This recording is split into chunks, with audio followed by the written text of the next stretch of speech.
Coming up, my top draft targets for the Philadelphia Eagles on the offensive side of the football. These are my favorite players in the 2025 draft class that I like for Philadelphia on that side of the ball.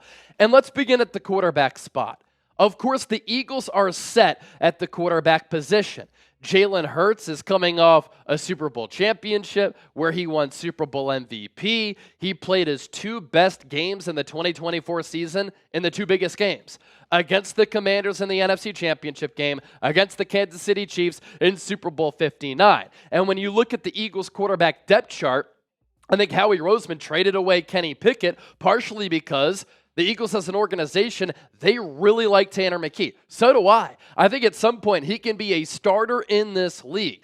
The Eagles have to evaluate Dorian Thompson-Robinson and see what they think of him in their evaluations. Is he good enough to be QB3? They did bring him in a top 30 visit prior to the draft a couple of years ago when he was coming out of UCLA. He's a dual threat player who I thought was really good with the Bruins under Chip Kelly. He's had some opportunities to start games with the Cleveland Browns. He hasn't necessarily played well. He's also been injured, but clearly the Eagles liked him in the pre-draft process. They liked him enough to bring him in through that Kenny Pickett trade. I think they like him. If they don't, or if he struggles, these are backup quarterbacks who I really like. Now, of note, it's a very thin quarterback draft class, and so years prior, Will Howard, Kyle McCord, Jalen Milroe, they could fall a little bit further in those draft classes. This year, though, I think it's different. I think Howard could go in round 2. Wouldn't be shocked if Jalen Milroe went in round 2. I think Kyle McCord could be a round 3, round 4 guy. Quinn Ewers could go in the 3rd round, 4th round. I think Riley Leonard for sure is going to be more of a late round selection. For Will Howard, played awesome for Ohio State and winning the national championship game.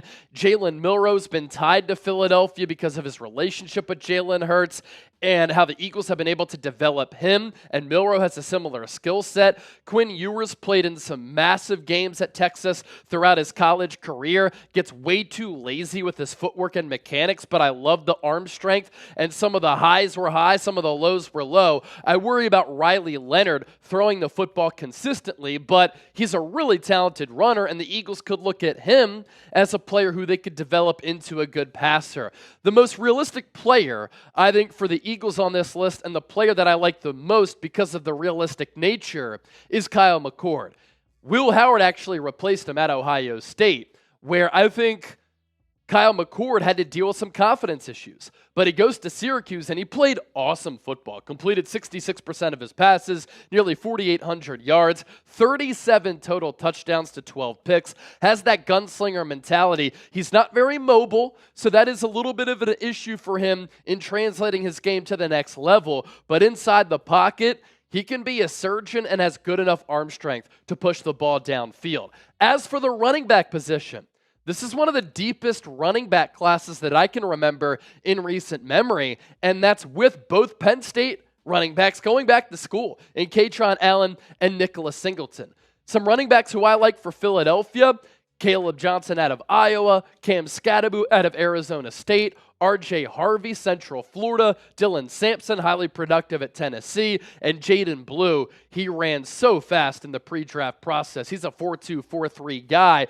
Some scouts and teams question his love for football, but if he taps into that, he definitely has a lot of ability, but has to secure the football a little bit more. As for a player like Cam Skattebo, I just love the versatility and the toughness and the lower body strength that he has. Caleb Johnson, long body of work. Let's focus in here on R.J. Harvey. The dual threat nature to his game, very impressive. In addition to all of the production, you look at what he's done the last 2 years, more than 1,400 yards in 2023 with 16 touchdowns, nearly 1,600 rushing yards in 2024 with 22 touchdowns. Just has an ability to find the paint and has the ability to catch the ball out of the backfield. I think the dual threat ability to his game is going to make him a really good running back at the next level, where he will continue to be a highly productive player. 20 catches in 2024, 19 catches in 2023. Other running backs to keep an eye on: Quinshon Judkins, the other running back from Ohio State; Bashal Tutin, a 4.2, 4.3 guy; DJ Giddens out of Kansas State; and then two really physical running backs who will run you over. They just kick ass and take names: Ollie Gordon out of Oklahoma State and Damian Martinez out of Miami. For Martinez, leaves skid marks on the backs of defenders. I mean, he will run you over and keep it moving. Went to Oregon State, then transferred to Miami. Really good production the last 3 years. I think the Eagles are good at the running back spot. You have Saquon Barkley, RB1, coming off 2,000 yards in the best single season for a running back in the history of the NFL. And then A.J. Dillon and Will Shipley will battle it out for RB2 duties.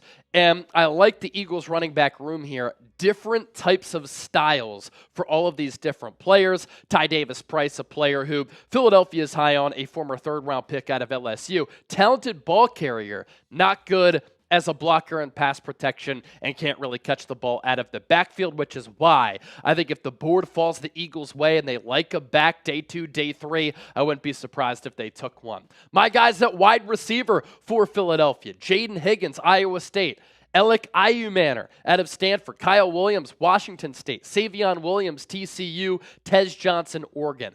Jaden Higgins is big, physical, can go up and get it, and he's so physical as a blocker downfield. I just think he plays the game the right way. Went to Eastern Kentucky for 2 years, then went to Iowa State. Him alongside Jalen Noel gave the Cyclones a really good 1-2 punch at that wide receiver position. As for Alec Ayumanner, he had really good reps going up against Travis Hunter, who's arguably the top corner in this class, and he really popped in those reps against Travis Hunter and Colorado. And every time I turned on a Stanford game, he was making a play that made you say, wow. He ran very well at the NFL Combine. I didn't expect him to run a 4.4, but he did that. He has to shore up his hands a little bit. Drops have been a little bit of an issue, but he's explosive. He can run. He can take the top off of the defense. He can go up and get it. And he's been a touchdown machine in his college career. High character guy as well. Savion Williams is a fascinating prospect. He's kind of a mesh blend of Cordero Patterson and Deebo Samuel. TCU was really struggling last year. Then they put together a Savion Williams package where they used him as a wideout. He has return ability as a special teamer. He can be used as a running back, a gadget weapon guy, not a great route runner, drop some passes, high contested catch rate, can break tackles and pick up yards after the catch. I just look at him as an overall weapon. Like when players are coming out of high school, they don't have a defined position, they're labeled as athletes. Savion Williams is just an athlete. And I know that Tez Johnson ran slow at the NFL Combine. That was a surprise. And he's extremely light and thin. But when you turn on the tape, he just makes plays over and over again. And if you get him the ball in space, short area quickness, being able to make guys miss, to pick up yards after the catch, and I think that he can be a fun weapon on this Eagles team in a late round selection. I'm not necessarily not going to take him because of the slow 40-yard dash, because he played faster than that.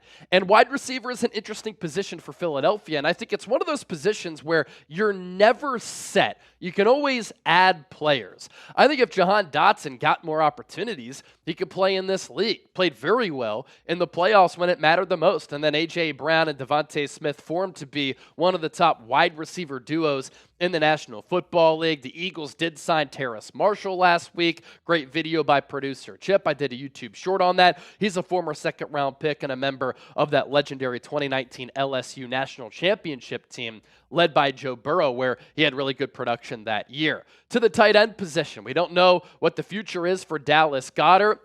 And the tight end spot is one in this draft where Tyler Warren out of Penn State, Colston Loveland out of Michigan, I think are bona fide first-round picks.